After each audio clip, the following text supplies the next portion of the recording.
네, 여러분, 우리가 사도행전으로 이렇게 평일 말씀을 이어가고 있습니다. 자, 오늘 제목 한번 보겠습니다. 왜 우리를 주목합니까? 라는 제목입니다.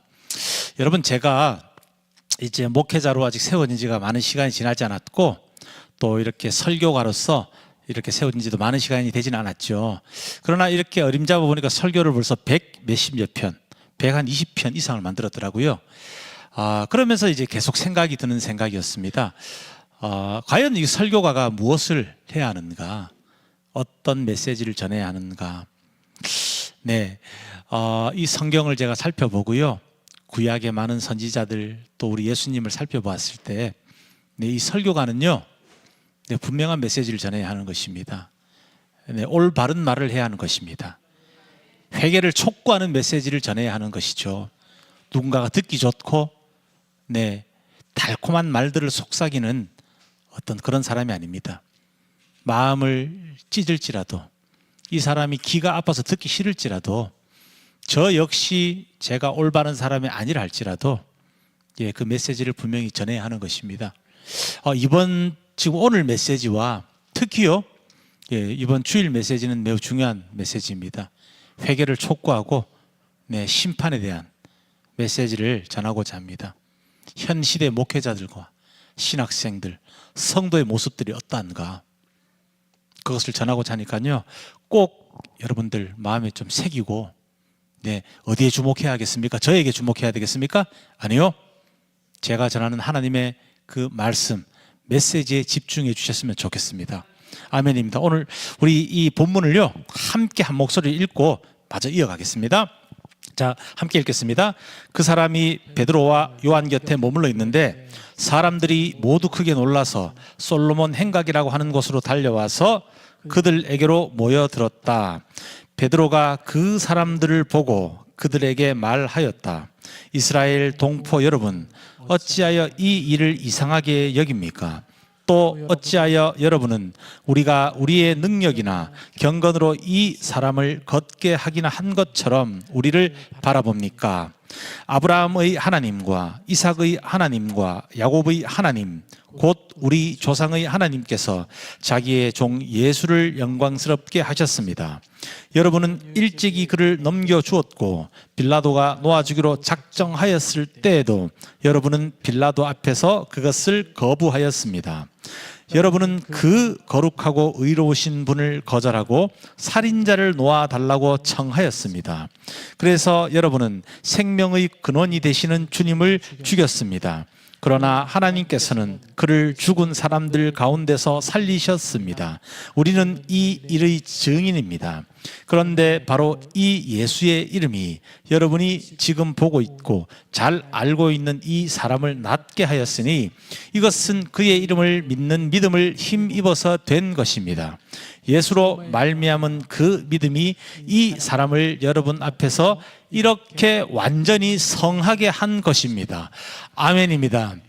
사도행전 3장 11에서 16절 말씀입니다. 자, 이 내용을 잘 생각하시면서요, 말씀을 함께 나누겠습니다.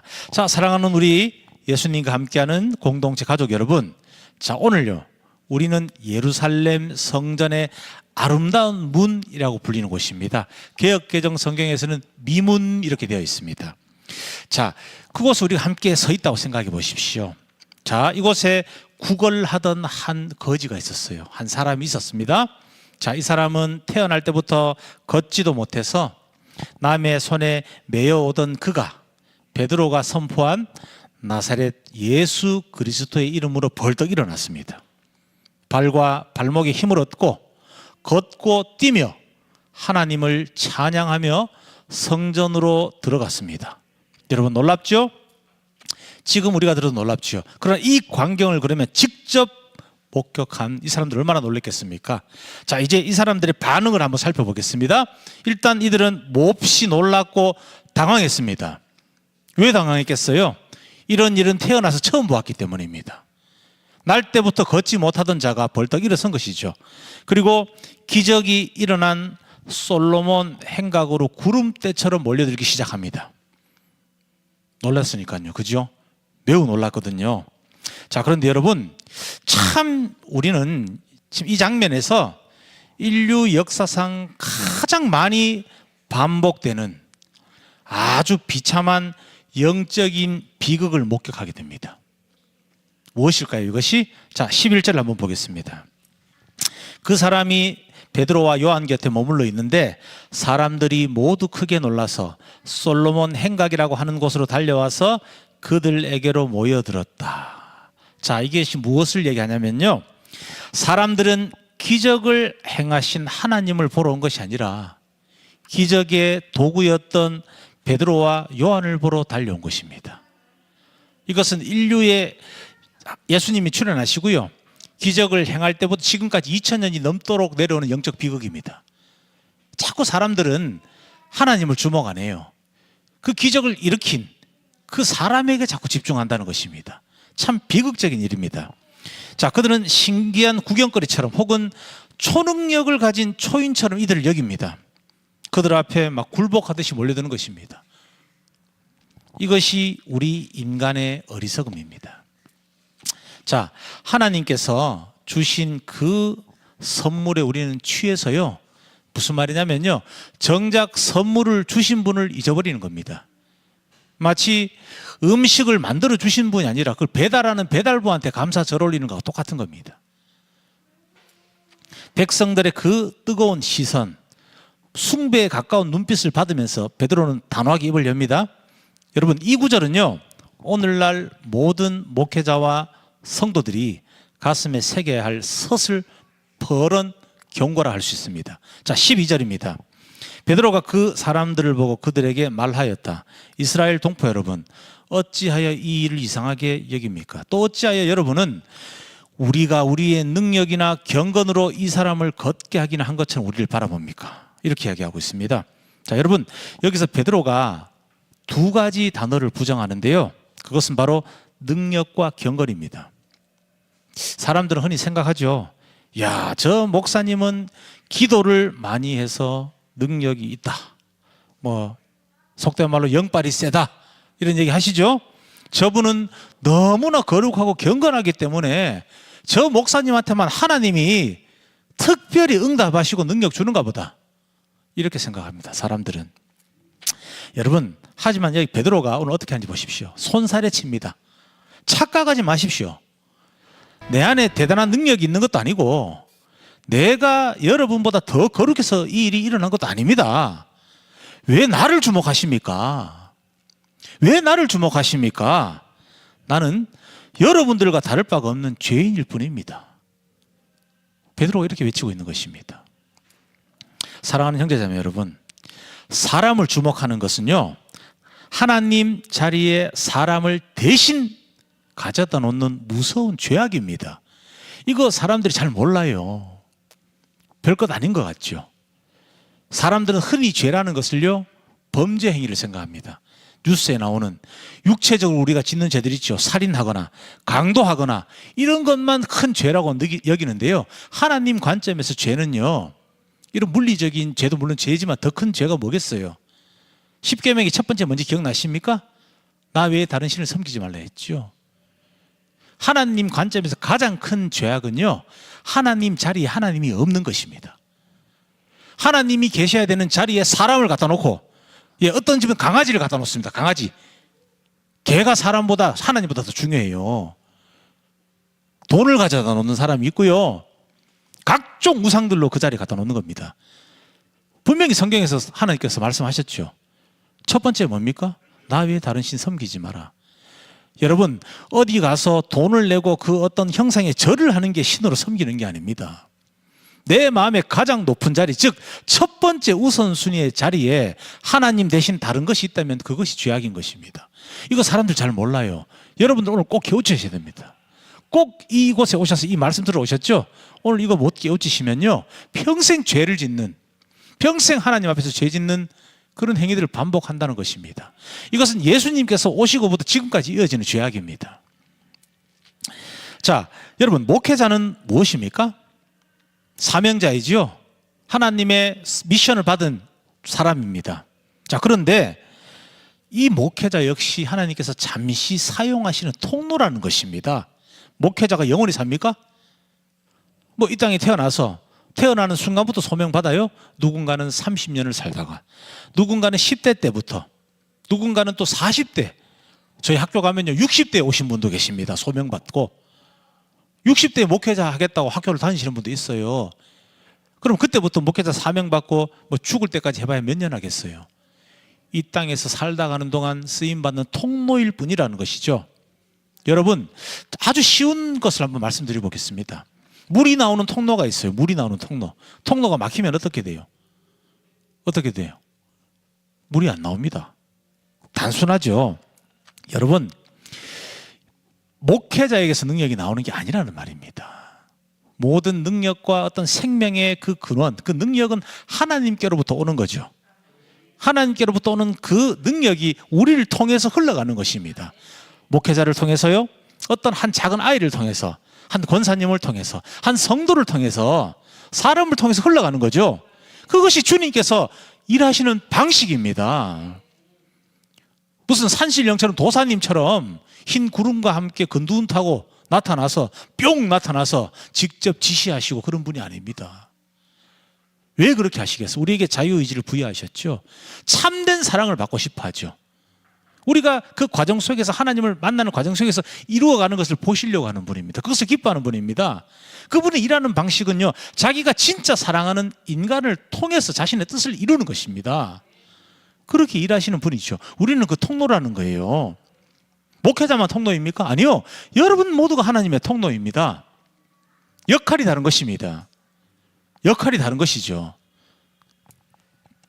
그런데 우리는 왜 자꾸 통로인 사람을 우상처럼 섬기려고 하십니까? 이 안타까운 일 아닙니까? 이거 영적인 비극이요. 이 영적인 비극은 몇천 년이 지나도 변함이 없어요. 이렇게 사람이 어리석습니다. 왜 이단에 빠지고 사이비 교주들에게 빠지겠어요? 그것은 우리가 눈에 보이는 것을 하나님보다 더 믿고 싶어하는 사실 연약함 때문입니다.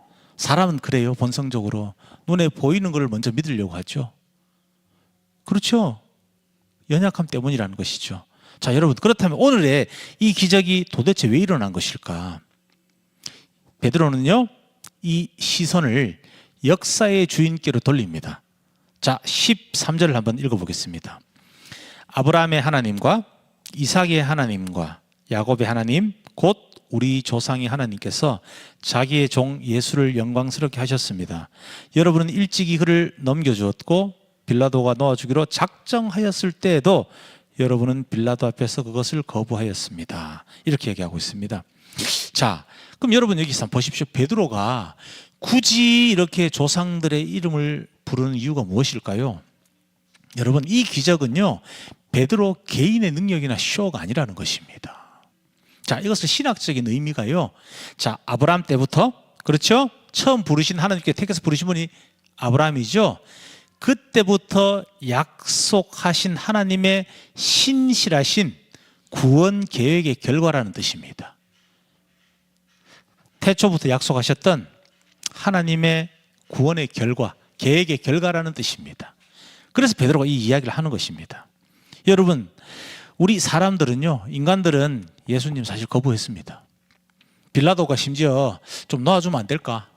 내가 봤을 때 이분은 아무 죄가 없는 것 같은데, 이 사람 죄 없는 것 같은데, 그래서 하자, 야, 바라바 있는데 누구 놔줄까? 이렇게까지 물어봅니다. 그런데도 사람, 즉 우리 인간들은요, 예수님을 넘겨줍니다. 거룩하시고 의로우신, 참 본인들의 구세주 되는 자신의 구주를 자신들이 거부하는 것입니다. 거절하는 것입니다. 자신의 주인을 자신이 못 박아 죽인 것입니다. 인간은 생명의 근원이신 그분을 죽였습니다. 여러분, 이것이 누구의 선택입니까? 우리의 선택입니다. 그 시절 그 인간들만의 선택이 아니라요, 지금 우리의 선택인 것입니다. 우리는 십자가 못 받고 살아요. 매일매일. 아닙니까? 여러분들 얼마나 거룩하십니까? 얼마나 훌륭하십니까?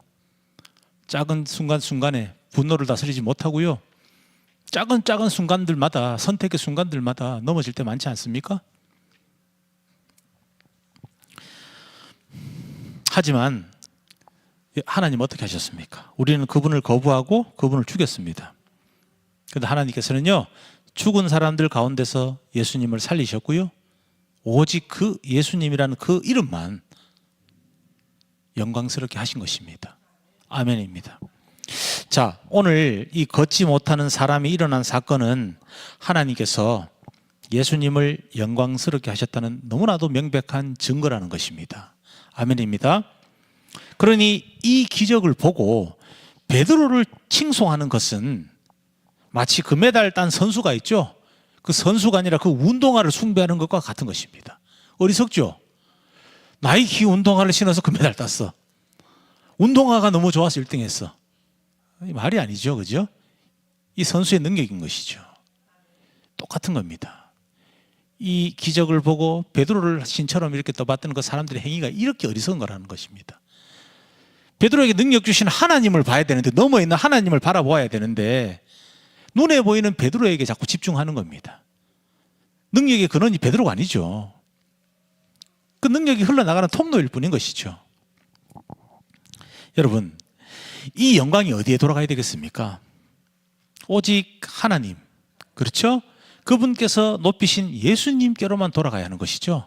사람에게 돌아가면 안 됩니다. 자, 여러분, 이런 유혹이요, 사도 바울에게도 찾아옵니다. 사도행전 14장 내용인데요, 이제 루스드라에서 발을 못 쓰는 사람을 고쳤을 때 군중들은 바울과 바나바를 향해서 신들이 사람의 모습으로 내려왔다면서 이들에게 제사를 막 지내려고 합니다. 자, 어떤 내용인지 아시겠죠? 바울이 기적을 행하니까요, 바나바랑 기적을 행하니까 여기는 이제 신들의 모습이라고 표기해놨는데 세 번째서 제우스라고 막 표기를 해요.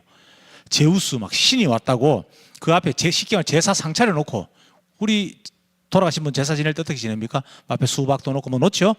막 제사 지내려고 해요. 그때 바울이 어떻게 반응하는 줄 아십니까? 좋아하겠습니까? 경배받으려고 좋아하겠어요? 자기 옷을 찢습니다. 자기 옷을 막 찢으면서 무리 속으로 뛰어들어갑니다. 자, 사도행전 14장 14절에서 15절 함께 읽어보겠습니다. 이 말을 듣고서 바나바와 바울 두 사도는 자기들의 옷을 찢고 군중 가운데로 뛰어들어가서 외치면서 이렇게 말하였다. 여러분, 어찌하여 이런 일들 하십니까? 우리도 여러분과 똑같은 성정을 가진 사람입니다. 우리가 여러분에게 복음을 전하는 것은 여러분이 이런 헛된 일을 버리고 하늘과 땅과 바다와 그 안에 있는 모든 것을 만드신 살아계신 하나님께로 돌아오게 하려는 것입니다. 아멘입니다. 여러분, 여기 이제 본문에 다 표현 못했지만요, 바울이 그런 얘기도 해요. 니들이 알지 못하는 그 신에 대해서 내가 알려주러 왔다고 얘기합니다. 이 당시 때는요, 이 당시 때 이 문화가 어떠냐면요, 그 다신교입니다. 그러니까, 야, 너는 신을 몇 개나 모셔? 나는 뭐 쥐신, 원숭이신, 조상신, 무슨, 우리 집에 신이 한 10개 있어. 그래? 나는 5개밖에 없는데. 그런 시절이었습니다. 많은 신, 잡신들, 온갖 귀신들을 모시는 그런 문화였습니다. 심지어 뭐 파리도 신입니다. 사자도 신이고요, 원숭이도 신이고, 그런 시대였습니다. 심지어 어떤 비석이 이렇게 쓰여 있었어요. 이름 모를, 누군지도 알 수 없는 신에게 경배한다고. 그 바울이 그것을 보고 니들이 알지 못하는 이 모든 것을 창조하신 그분에 대해서 내가 알려주러 왔다고. 여기 뭐라고 합니까?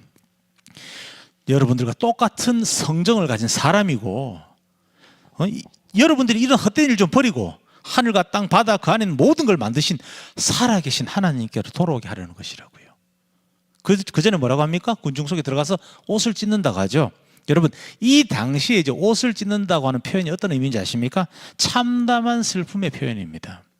구약 성서를 보면요, 선지자들이 애통할 때 옷을 막 찢어요. 자신의 옷을 찢고 막 부르짖습니다. 그냥 아우 좀 얘들 불쌍하네, 이 정도가 아닌 겁니다. 참담한 심정으로 자신의 옷을 찢는 것입니다. 왜요? 바울이 왜요? 하나님의 영광이 나 때문에 가려질까 봐. 얼마나 무서운지 아는 거예요. 그게 내가 하나님의 영광을 훔치는 도둑이 될까 봐, 도둑놈이 될까 봐 두려워서 벌벌벌 떠는 사도의 진심 어린 마음이라는 것입니다. 옷을 찢으면서 얘기한다니까요. 이 사람들아, 제발 이러지 마라. 나도 니들하고 똑같은 사람이다. 왜 이러노? 그렇게 얘기한다는 것입니다. 두려움도 있고요, 그 안에는요, 예? 하나님을 정말 사랑하는 진심이 느껴지지 않습니까?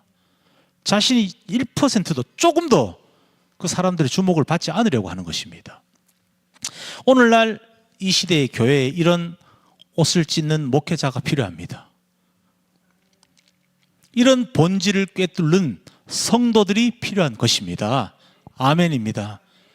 사랑하는 여러분, 교회는 물론 신앙생활을 하고요, 이곳에서 기쁨을 느끼고 만족을 느끼는 것도 맞습니다. 그러나 여러분, 신앙생활의 본질이 그것이 아닙니다. 나의 만족을 위해서 교회에 오는 것이 아니라는 것입니다.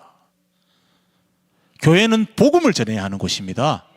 봉사활동을 하고 아픈 사람 돌보는 것도 맞습니다. 그러나 그 전에 수반돼야 될 것은요, 참된 하나님의 진리이신 복음을 전하는 것입니다. 예수님을 전하는 것이 교회의 본질이죠.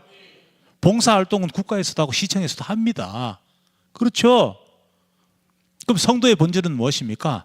안락한 생활을 하기 위해, 나의 만족을 얻기 위해 교회에 오는 것입니까? 내 마음이 편하기 위해서? 그것이 다가 아니라는 것입니다. 참된 진리를 듣고요, 그 복음을 듣고 삶이 변해야 되는 것입니다. 하나님께 영광 돌리는 삶을 살아야 하는 것입니다. 사람에게 집중하고 이 프로그램의 모임에 집중하는 것이 아니라 이 교회를 세우신, 그리고 세우고 나를 부르신 목자 되신 하나님께 영광을 돌리는 삶으로 증명해야 한다는 것입니다. 아멘이죠? 여러분, 목회자가 여러분들을 축복하는 것이 아니라요, 하나님이 목회자를 통해서 축복하시는 것입니다. 이 차이를 깨닫지 못하면 우리는 신앙이 아니라, 신앙 생활이 아니라 종교놀이 하는 겁니다. 꼭 기억하셔야 됩니다. 이 영적인 비극이 지금 수천 년 내려오는 겁니다. 구약에도 많이 나오죠. 하나님 안 봅니다. 기적을 일으키는 자꾸 그 선지자들이나 어떤 그 사람에게 자꾸 집중합니다. 수천 년이 지나도 안 바뀌어요. 이게 사람의 모습입니다. 자, 물론 목회자는요, 하나님께서 이렇게 기름 부어주시고 또 그 기름 부음을 받은 사명자입니다. 분명한 사실입니다. 그것은요, 성도들은 마땅히 그 목회자의 영적 리더십을 인정해 줘야 됩니다.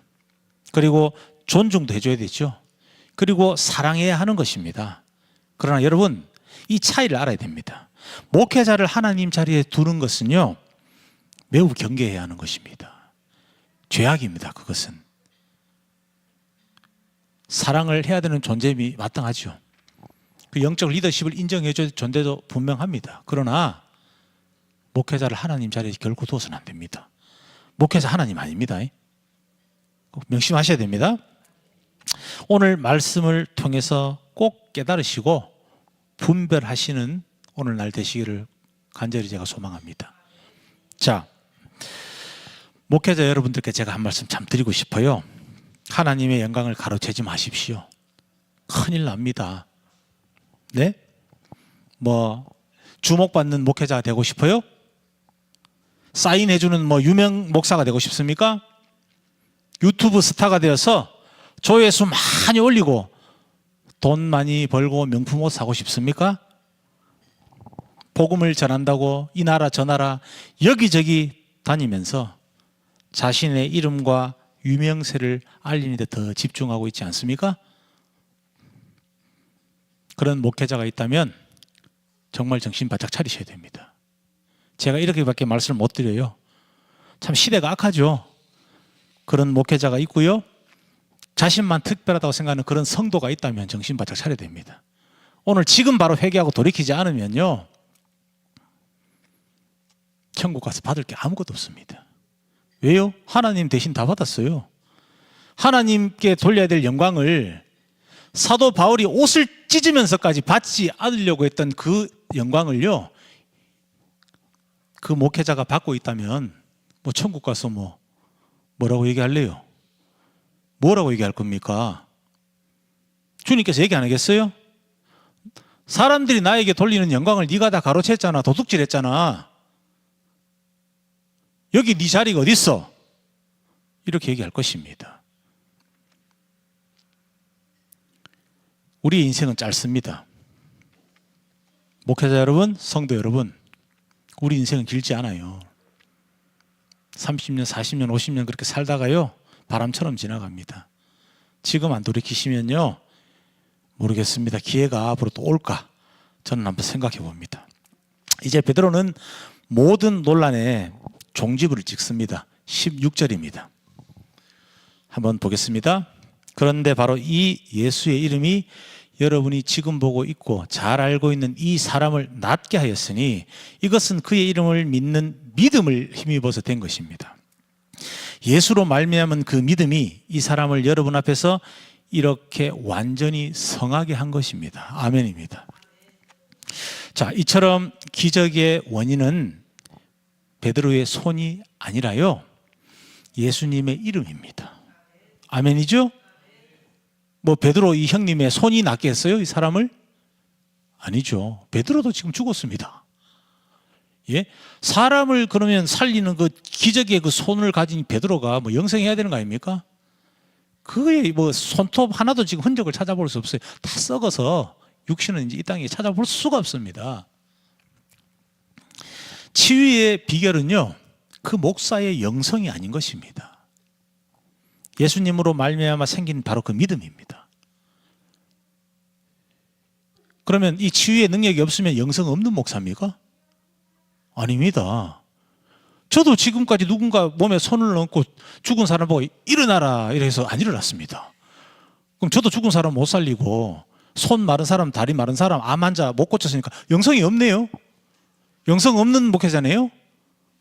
아니잖아요. 맞죠? 아닌 것입니다. 그것은 하나님께서 우리가 이해할 수 없어요. 하나님의 어떤 그 방식이나 그 시기나 때나, 그렇죠? 하나님께서 필요한 때에 필요한 시간에 그것이 정말 필요하면 그렇게 고치시는 겁니다. 굳이 그럴 필요가 없으면 병원에 보내시죠. 좋은 의사를 만나게 하는 겁니다. 이 섭리 가운데. 그렇지 않습니까? 그것을 절대 목회자를 평가할 수 있는 기준이 안 되는 겁니다. 신유의 은사를 받은 목사님이 계시면요, 그분은 그 능력을 이유가 있기 때문에 하나님이 주신 것이죠. 잠시 동안 그게 뭐 3년이 갈지 30년이 갈지 알 수 없죠. 그죠? 신유의 은사를 받은 목사님들이요, 말년에 다 끝이 안 좋습니다. 아십니까? 그 능력이 평생 가지 않아요. 3년, 5년, 뭐 6년 이렇게 그 능력이 지속될 때 교회가 부흥하고요, 사람들이 줄을 서요. 막 돈 들고 찾아옵니다. 왜냐하면 손을 얹으면 병이 나니까. 근데 그 능력이 이제 어느 순간 사라진답니다. 사라지고 나면요, 그 목사님은 비참한 삶을 살아가는 것입니다.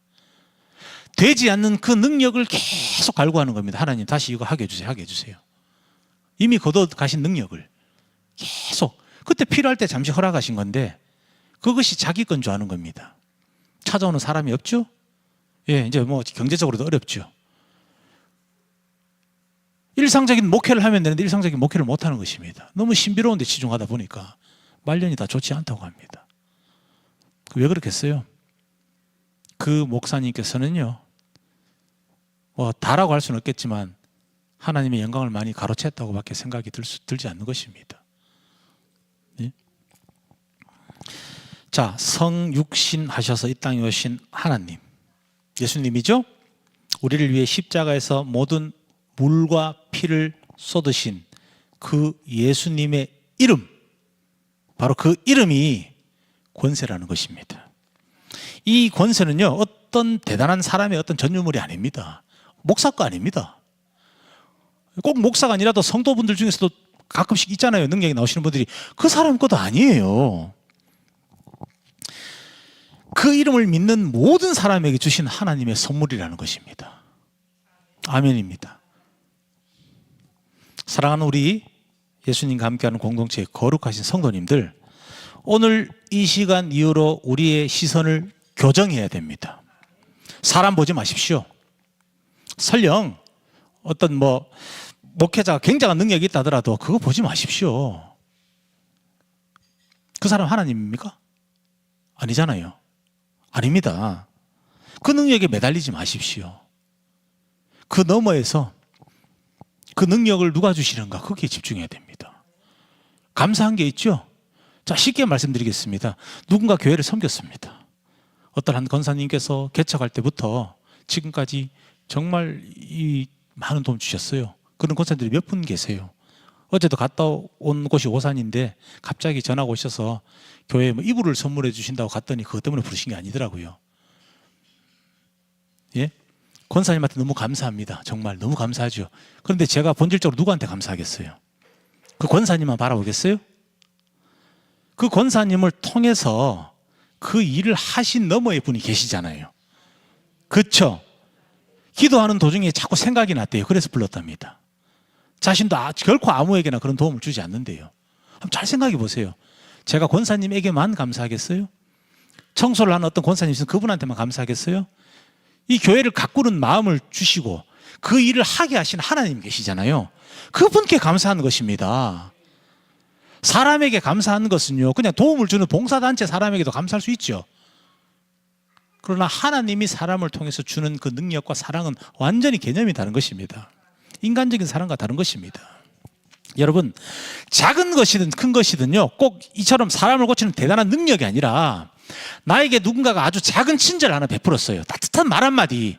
그럼 그 말 한마디를 하게 하신 하나님 보십시오. 모든 것에 하나님께 감사하십시오. 정말 아주 작은 것, 먼지만큼 작은 기쁨, 작은 친절도 그 근원이 어디부터 오는가? 하나님입니다. 우리를 위해서 죽으신 주님에게서 오는 것입니다. 그분께 감사하셔야 됩니다. 아멘입니다. 베드로가 외쳤던 그 이름이죠. 사도 바울이 옷을 찢으면서 수호했던 그 이름이죠. 바로 나사렛 예수 그리스도의 이름 앞에서만 여러분 무릎 꿇으시면 됩니다. 우리가 무릎 꿇고요, 진정으로 경배하고 영광 드릴 분은 오직 그 이름입니다. 그 이름, 예수 그리스도입니다. 우리가 사람을 우상으로 세우는 죄에서 돌이켜서 오직 하나님 한 분만을 높일 때 우리 삶의 아름다운 문에서 진정한 기적이 시작되는 것입니다. 여러분을 완전히 이렇게 낮게 하시고 성하게 하실 분은요, 오직 예수님 뿐입니다. 이거 기억하십시오. 이거 기억하셔야 됩니다. 하나님의 영광을 가로채는 목회자를 만나거나 성도들을 만나면 경계하십시오. 물드시면 안 됩니다.